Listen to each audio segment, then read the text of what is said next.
método del ratón. Pues quita eso.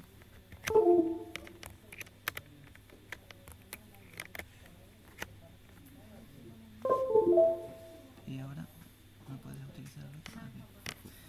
Bueno, mientras... Bueno, mientras el profesor Carlos Varela está buscando sus diapositivas, pues yo le presento. Tampoco sé qué decir, Carlos. Bueno, pero he dicho que era, ¿eh? Bueno, Carlos es un amigo, pero para presentarle pues tengo que decir algo más, ¿no? Es licenciado y doctor en Derecho por la Universidad Autónoma de Madrid. Actualmente es profesor de Derecho Romano en la Universidad de Cádiz. Como investigador ha participado en numerosos proyectos de investigación y es autor de más de 40 publicaciones. Entre sus líneas de investigación ha trabajado en el derecho administrativo romano, en el derecho de propiedad, en la pensión compensatoria, en caso de divorcio y en extranjería, que es la razón por la que está aquí, y no solamente aquí, sino por la que está en nuestro proyecto de investigación. En este último ámbito ha formado parte de 2 proyectos de investigación y tiene varias publicaciones sobre menores extranjeros no acompañados.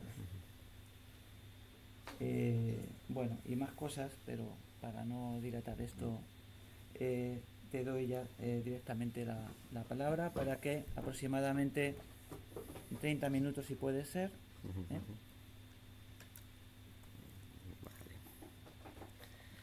Ponte el micrófono, que no lo... Aquí.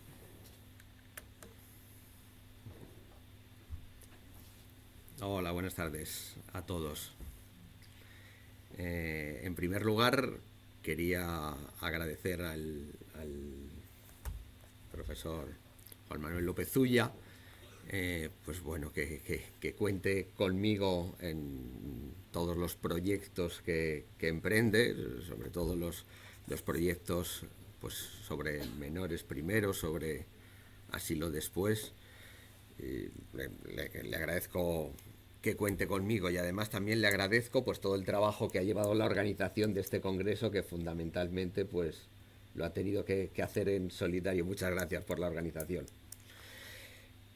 Pido disculpas porque mis obligaciones docentes me han impedido estar aquí pues ayer y estar aquí durante buena parte de la mañana de hoy, así que bueno,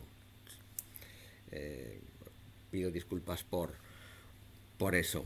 En cuanto al tema que me convoca esta mañana, bueno, en este congreso, el tema es el de menores no acompañados y el de la protección internacional. Si hablamos de menores extranjeros no acompañados, me gustaría antes mostrar cómo está siendo la tendencia migratoria en España en los últimos años. Si nos retrotraemos 40 años atrás, en 1985, los migrantes que llegaron a España fueron poco más de 6.000. En 2008 ya fueron casi 600.000.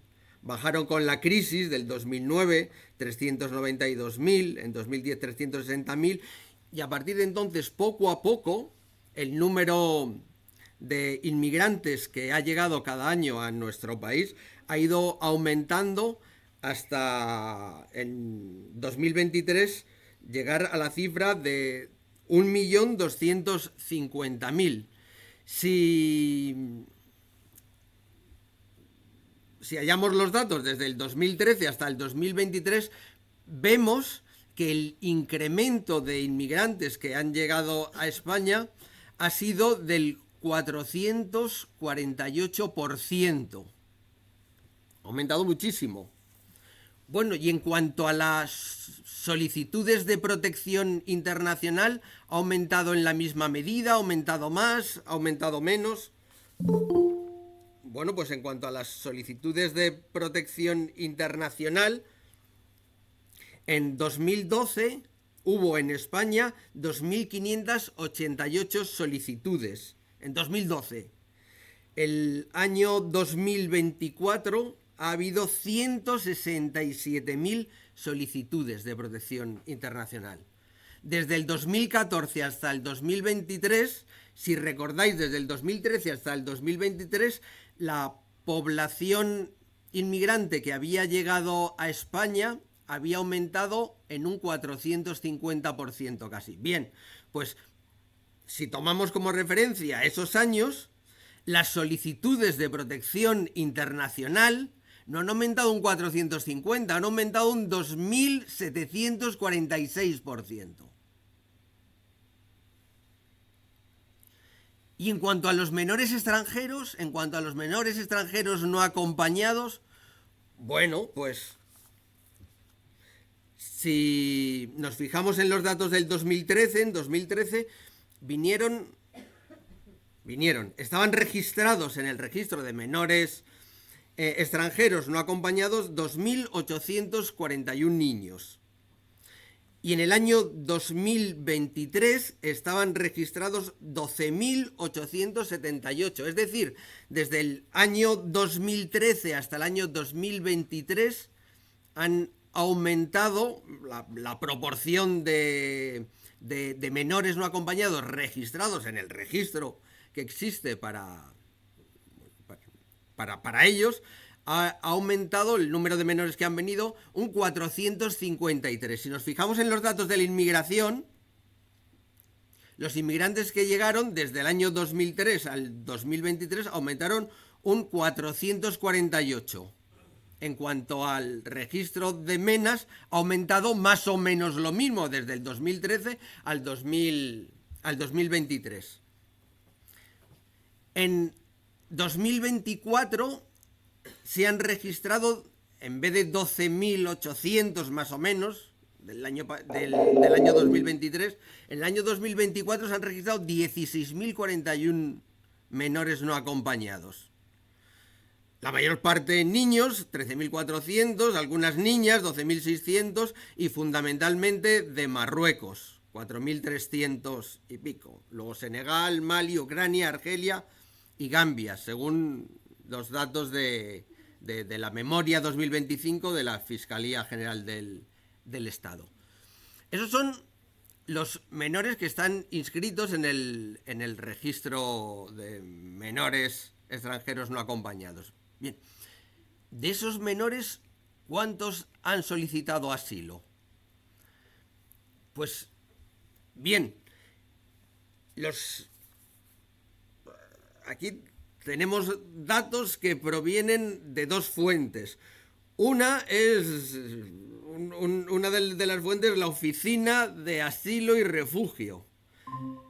Los datos que publica, que depende del Ministerio del Interior, los datos que publica la Oficina de Asilo y Refugio son: en 2009, 19 niños, 2010, 13, 2011, 9, 17, 12, hasta el 2023, 31.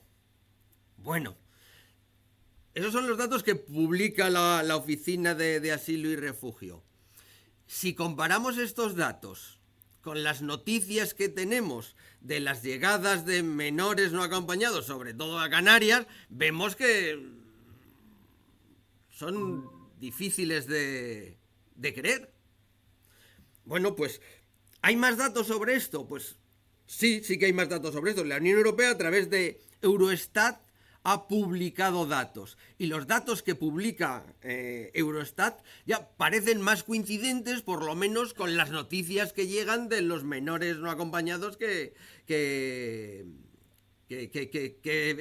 llegan a Canarias. Según esta fuente, en 2022 los menores que llegaron, no acompañados, que llegaron a España, unos 2.000 solicitaron protección internacional. En 2023, unos 2.500 y en 2024, 3.305. Esto ya se corresponde más. Esto ya se corresponde más. 3.305 en 2024. Eso respecto a los menores registrados en el registro de menores no acompañados, ¿qué porcentaje supone? El 20%. El 20%. Y los extranjeros que vienen cada año, que llegaron en el año 2024 a España y solicitaron protección internacional, ¿qué porcentaje son? El 13%. Es decir, menores que no acompañados que solicitan protección, 20%. Extranjeros llegados a España en 2024, son datos de 2024, que solicitan protección, el 13%. La pregunta que uno se tiene que hacer en primer lugar es ¿qué ventaja supone para un extranjero que viene a nuestro país la protección internacional? Bueno, pues entre otras ventajas, la primera es que si solicitas protección internacional, desde la solicitud ya se impide la devolución al país de origen. Esa es una de las ventajas. Otra, que la autorización de residencia, y en su caso, si tienes 16 años, si has cumplido 16 años, la autorización de residencia y de trabajo es una autorización permanente.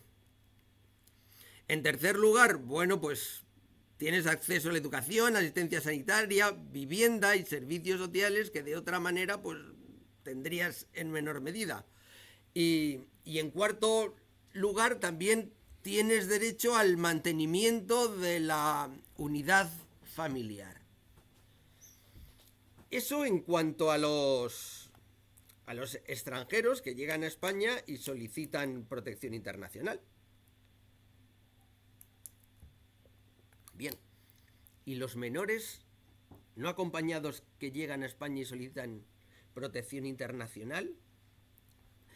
¿Gran parte de estos derechos no los tienen ya por ser menores? Los tienen ya por ser menores. Bueno, entonces, ¿por qué solicitan protección internacional si gran parte de los derechos? ¿Tienen todos los derechos que tendría una persona que solicita protección internacional? Probablemente no, porque si los tuvieran, no la solicitarían. ¿Qué derechos adicionales les otorga la protección internacional? Bueno, pues, entre otros, la no repatriación, una autorización de residencia y de trabajo. Se han cumplido 16 años permanente en cuanto a la autorización de trabajo. Acceso a servicios sociales, quizás sobre todo cuando cumplen 18 años, de una manera más estable. Mantenimiento de la unidad familiar y un mejor acceso a la nacionalidad española. Vamos a tratar de ver cada una de estas ventajas que aporta la protección internacional. La primera, la no repatriación. Dice el artículo 36 de la Ley 12/2009, que es la Ley de Asilo y Protección Subsidiaria. Dice, efectos de la concesión del derecho de asilo o de protección subsidiaria. Dice el punto 1, la concesión del derecho de asilo o de protección subsidiaria implicará el reconocimiento de los derechos establecidos en la Convención de Ginebra, etcétera, etcétera, y luego dice, implicará la protección contra la devolución en los términos establecidos por los tratados internacionales firmados por España. Es decir, en el momento en el que te conceden el asilo, uno de los derechos que se te otorga es la protección contra la devolución. Pero bueno, en el momento en el que te conceden el asilo, no. Justo el artículo 36 dice, bueno, en el momento en el que te conceden el asilo tienes ese derecho, pero ya antes también lo tienes. Bien, el artículo 18 de esa misma ley, el 18.1, letra D, dice, el solicitante de asilo, presentada la solicitud, tiene los siguientes derechos, y entre ellos, el de la suspensión de cualquier proceso de devolución. Es decir, por la simple presentación de la solicitud de asilo ya se suspende el proceso de devolución. El artículo 19. Efecto de la presentación de la solicitud. Solicitada la protección, la persona extranjera no podrá ser objeto de retorno, devolución o expulsión hasta que se resuelva sobre su solicitud o ésta no sea admitida. El momento en el que presentas la solicitud no se te puede devolver. Eso es una ventaja importante para los menores que realmente solicitan la protección internacional por una causa justificada. Por una causa justificada. Es una ventaja importante. ¿Por qué? Porque si no la solicitan, lo primero que hace el Estado español es la Ley Orgánica de Extranjería, la 4/2000, dice en su artículo 35. El 35.5 en concreto. Dice, la administración del Estado, una vez que se ha detectado al menor en territorio español, la administración del Estado solicitará informes sobre las circunstancias familiares del menor a la representación diplomática del país de origen. Lo primero que hace es ponerte en contacto con el país de origen para ver si ese menor está en una situación de desamparo también en el país de origen. Porque si no lo está, si tiene una familia que... pensando en el interés superior del menor, si tiene una familia que le puede proporcionar casa, cobijo, calor familiar, etcétera, etcétera, bueno, pues el paso siguiente es la repatriación. Cuando el menor solicita protección internacional, si le devolvemos a su país, le estamos, por razones justificadas, cuando lo solicita por razones justificadas, si le devolvemos a su país, le estamos poniendo en riesgo. Le estamos poniendo en riesgo. Y la comunicación con la representación diplomática, si se produce ese caso, es conveniente pararla desde el primer momento. Dice ACNUR en su guía para profesionales sobre niños y niñas refugiados no acompañados y separados. Bueno, en la guía que tiene ACNUR para profesionales dice... Leo lo que dice textualmente.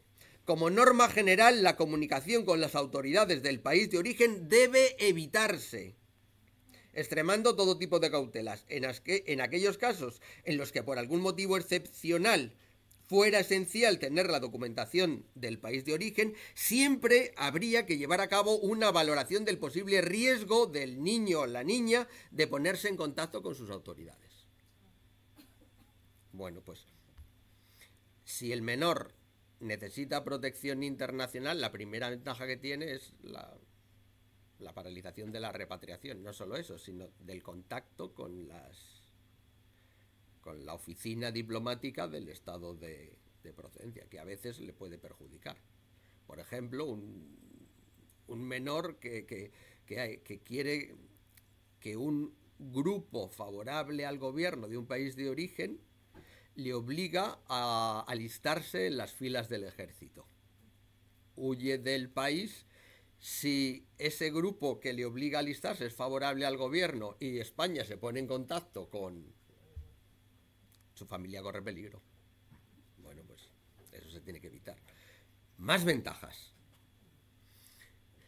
En cuanto a la autorización de residencia y de trabajo, si un menor no solicita protección internacional, ¿reside legalmente o reside ilegalmente? Está en situación regular. Está en situación regular. Dice el artículo 35.7 de la Ley de Extranjería. Dice, se considerará regular a todos los efectos la residencia de los menores que sean tutelados en España. En cuanto un menor es detectado y empieza a ser tutelado, su residencia es legal. Su residencia es legal. Luego dice ese mismo ese mismo artículo. Dice, a instancia del organismo que ejerza la tutela, y una vez haya quedado acreditada la imposibilidad del retorno con su familia o al país de origen, se otorgará al menor una autorización de residencia. Es decir, la residencia es regular desde el momento en el que el menor llega a España. Cuando vemos que no se le puede repatriar, bueno, pues empezamos a gestionar la autorización de residencia. Pero antes, yo entiendo que la residencia es legal. Después, una vez que se constata que no se le puede repatriar, bueno, pues solicitamos la autorización de residencia. Esa autorización de residencia es por 2 años y luego se puede renovar por 3. En principio, en teoría, el menor, aunque no solicite la protección internacional, en este ámbito está resguardado. Y la autorización de residencia, cuando el menor cumple 16 años, también se le sirve para trabajar.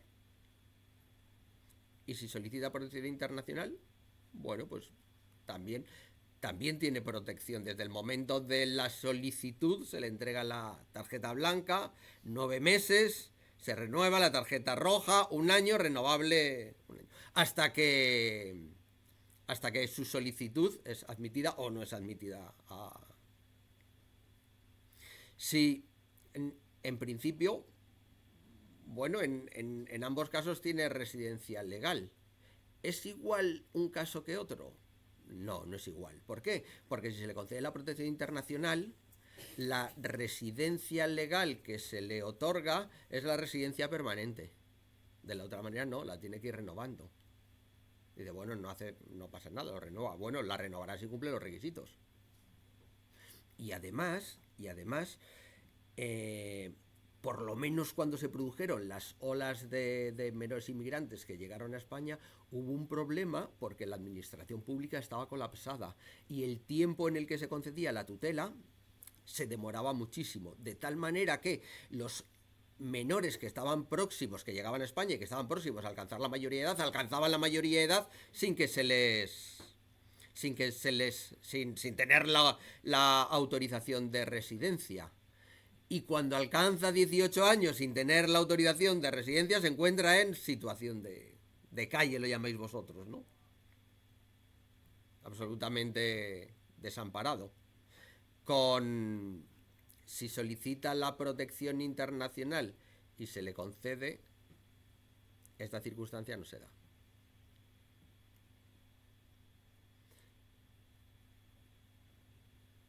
En cuanto a los servicios sociales, ¿qué diferencia hay entre un menor que no solicita protección internacional y un menor que sí que solicita protección internacional?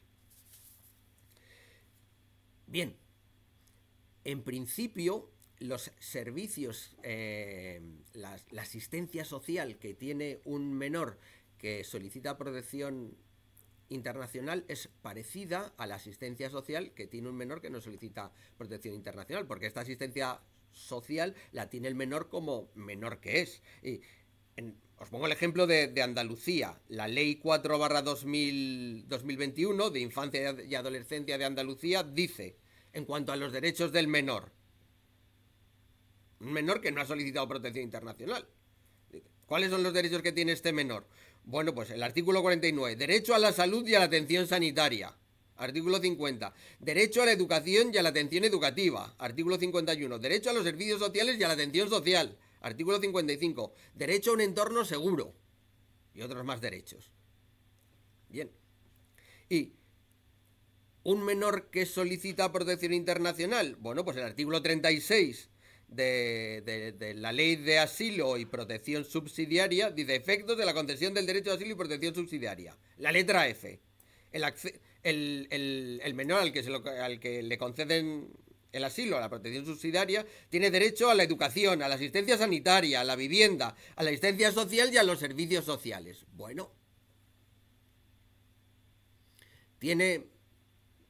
Ahí yo creo que los derechos quizá no sean muy diferentes. Los derechos que de hecho se conceden al menor. En algunos casos, por ejemplo, en Melilla, me decían que tanto los menores que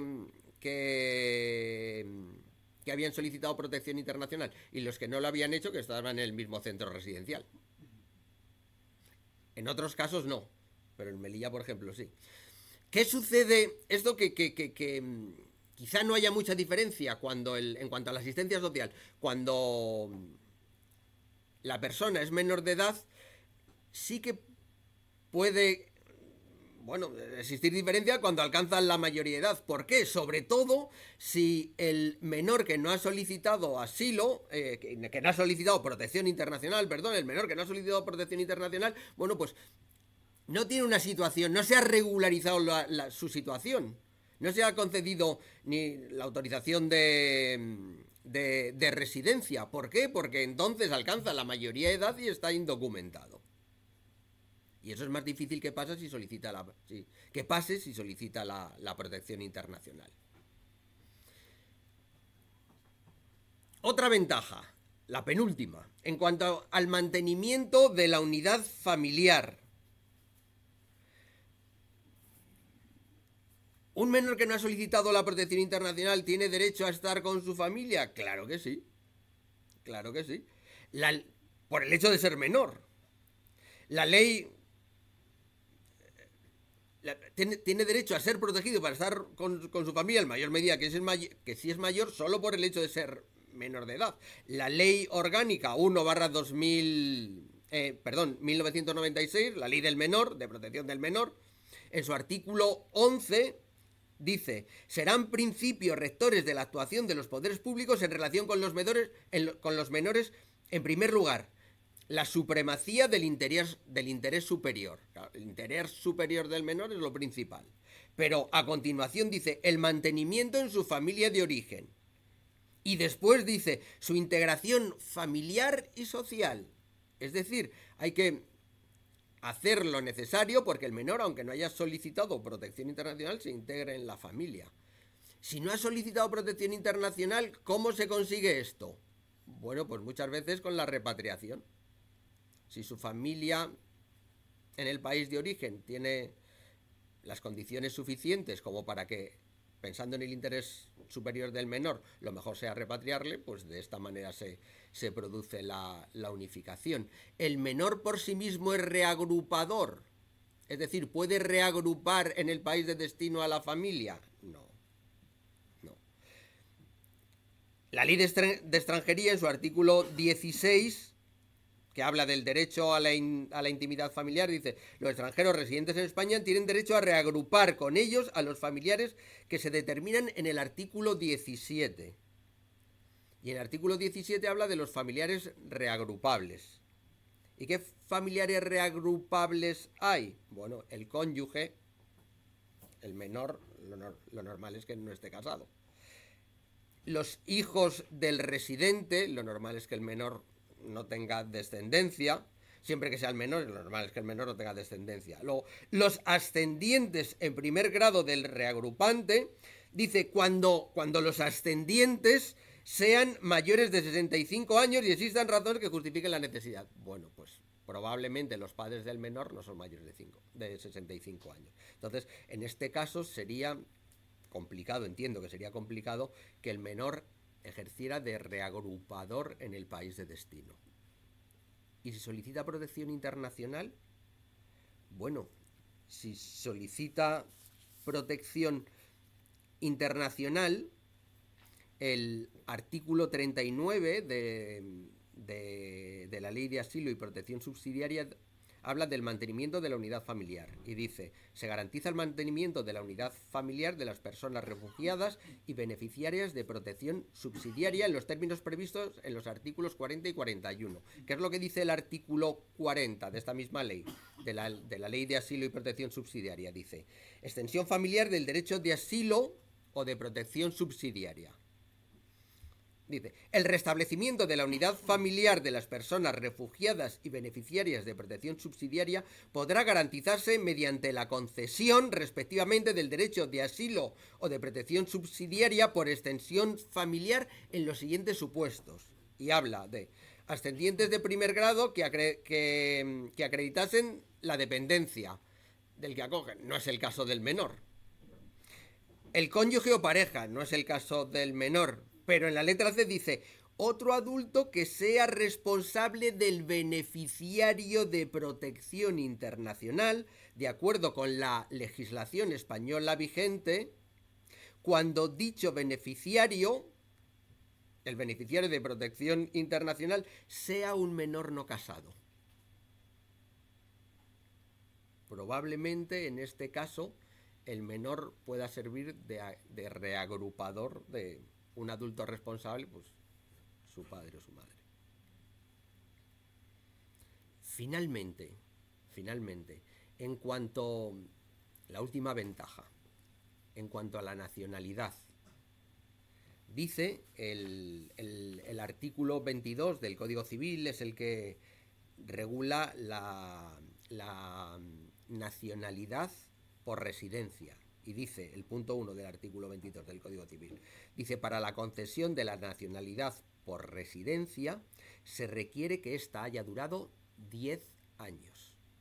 10 años de residencia legal. Dice, serán suficientes 5 años para los que hayan obtenido la condición de refugiado.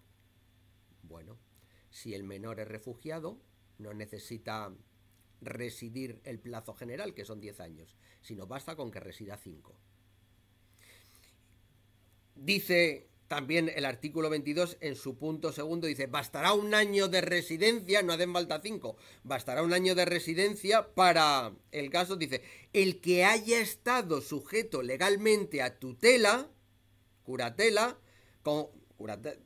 curatela con facultades de representación plena, guarda o acogimiento de un ciudadano o institución españoles durante 2 años consecutivos, incluso si continuar en esta situación en el momento de la solicitud. Es decir, un menor, da igual si ha solicitado protección internacional o no, un menor que lleve 2 años siendo tutelado por un organismo del Estado español, ese menor tiene derecho a la nacionalidad, aunque no haya solicitado protección internacional.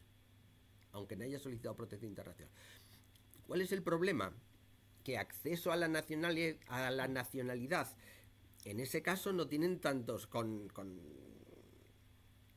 habiendo estado 2 años tutelados por un organismo del Estado español, no tienen tantos menores, porque los menores que llegan a España normalmente tienen 16 años o más. Necesitas 2 años de tutela como menor. Si llegas con 16 años y un día, ese requisito no se cumple. Entonces, para adquirir la nacionalidad, te tendrías que ir a los 10 años. Siempre que no seas un menor no acompañado latinoamericano, por ejemplo. No es el caso habitual de los menores no acompañados que tenemos en Andalucía. Bien, si no es así, bueno, pues haber solicitado y que te la hayan concedido la protección internacional te confiere una ventaja, y es que puedes adquirir la nacionalidad española en vez de a los 10 años, a los 5. De todo esto, ¿qué se puede concluir? Bueno, pues lo que se puede concluir es que para un menor no acompañado, solicitar la protección internacional tiene ventajas.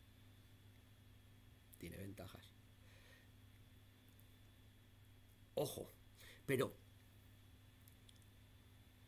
hay que tratar o hay que fomentar que el menor, en mi opinión, hay que fomentar que el menor no acompañado solicite la protección internacional cuando cumple los requisitos o cuando razonablemente se cree que puede cumplir los requisitos. ¿Por qué? Porque en la tasa de éxito de menores solicitantes de protección internacional, de menores no acompañados solicitantes de protección internacional, yo no la he encontrado. Sí que he encontrado la tasa de éxito de extranjeros que solicitan protección internacional. En 2024 la tasa de éxito era de un 18%. Por tanto, la tasa de fracaso era de un 92%, de un 87,5%. Es decir, era elevadísima. Si nosotros, para conseguir las ventajas que ya desde la propia solicitud tiene el menor no acompañado que solicita asilo, si nosotros promovemos esa solicitud, la solicitud de protección internacional, sí que claramente cumpla los requisitos para que se la concedan, en primer lugar estamos colapsando el sistema y estamos haciendo que se retrasen más las solicitudes de menores que realmente sí que lo cumplen. E interesa que las solicitudes de los menores que sí que lo cumplen vayan rápido, entre otras cosas porque paralizan el contacto con las oficinas diplomáticas. No se le pone en riesgo o disminuye el riesgo que corre el menor. Eso por un lado. Y por otro, porque podemos perjudicar al menor. Con el nuevo reglamento de extranjería, el artículo 26, a la hora de conceder el permiso de la autorización de residencia por razones de arraigo, se necesitan 2 años. Pero el artículo 26 dice: se podrá conceder una autorización de residencia temporal por razones de arraigo, requisitos. Primer requisito: encontrarse en España y no tener la condición de solicitante de protección internacional. Si has solicitado protección internacional, no puedes solicitar el arraigo. No puedes solicitar la autorización de residencia por arraigo. Y luego, ese es el primer inconveniente. Y el segundo inconveniente: haber permanecido dentro de los requisitos, se requieren 2 años, dice, haber permanecido en territorio nacional de forma continuada durante al menos 2 años, los 2 años anteriores a la presentación de dicha solicitud. A estos efectos, cuando la persona extranjera haya sido solicitante de protección internacional, no será computable el tiempo de permanencia en España durante la tramitación de la solicitud de protección internacional hasta la resolución firme en sede administrativa o, en su caso, en la judicial, es decir, hasta que te la deniegan. Todo ese periodo que has estado en España, 1 año, año y medio, ese no cuenta para la solicitud de arraigo. Por tanto, y ya termino con esto, siempre que haya, razones objetivas para pensar que al menor le pueden conceder la protección internacional, es bueno solicitarla, porque tiene ventajas para el menor. Cuando claramente no es así, mi consejo es que no se solicite. Muchas gracias.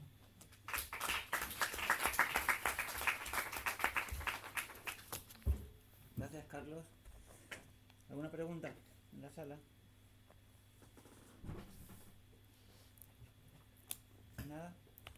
Sí, por Ah, ejemplo. perdón.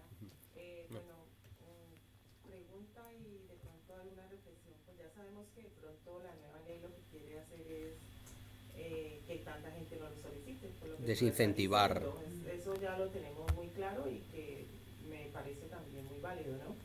Porque realmente se estaba cogiendo como una forma de estar en el país legalmente para que no te devuelvan y sobre todo para un permiso de trabajo. Que eso también es muy importante porque mucha gente, pues en este caso habla de menores, pero estamos hablando también de todo el resto de gente que viene y no lo es y quiere estar de una forma regular aquí. Para dejarle Una pregunta, yo conocí un caso de un chico, él estaba en un programa de acogida y era menor de edad. Yo sé que aquí en España por lo menos se habla de que los jóvenes, por los menores de edad, es obligatorio que estén en una institución, ¿no? Estén en el colegio o estudiando, no sé si me hago entender. Sí, bueno, tienen que tener un alojamiento, que puede ser un alojamiento residencial o familiar. Lo normal es que sea residencial. Sí, por ejemplo, estos menores que llegan y y entran a una institución de estos programas de acogida, desde los programas deben facilitarles la incorporación en el colegio y demás. Es obligatorio que la institución de acogida lo haga. Siempre que tenga edad en la que no haya cumplido la edad en la que la enseñanza ya no sea obligatoria, es necesario. Bueno, ¿y qué pasa? Porque hay muchos de estos chicos que vienen sin pasaporte.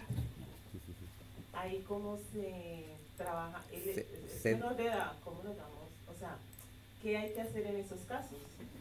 no sé si me hago entender. Sí. Tiene la documentación que de pronto acredite que Bueno, si, sabemos que es menor de edad, pero no tiene un documento que lo... si claramente es menor de edad, si claramente es menor de edad, se le trata como menor. Si claramente no se sabe si es menor o mayor, se le hacen las pruebas necesarias para determinar si lo es. Si lo fuera, pues se le da el tratamiento de un menor. ¿Estas pruebas son obligatorias desde la institución que lo tenga amparado, tutelado, acogido? Bueno, entiendo que si el menor se quiere acoger a ese derecho, se tendrá que someter a las pruebas. Si no se somete a las pruebas, pues entonces... No, me refiero a que los costos que debe tener esto, el trámite El administrativo, Estado. el Estado, o sea, pero pueden acceder a él. Claro. Bueno, y para terminar, otra pregunta independiente, por ejemplo, lo de la solicitud de asilo, las personas que han estado en protección internacional y se les denegó,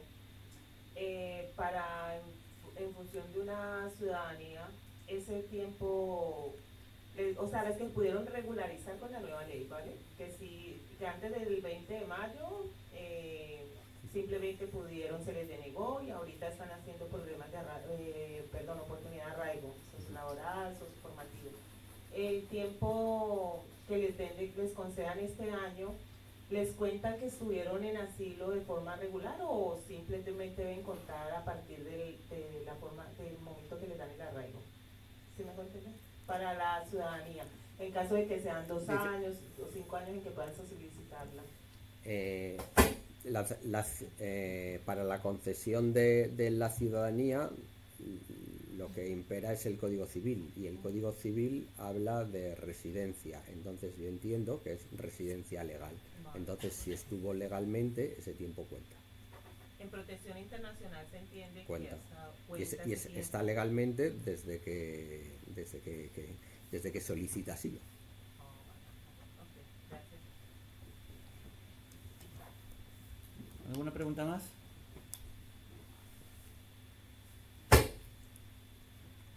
Bueno, Carlos, pues muchas gracias por tu ponencia.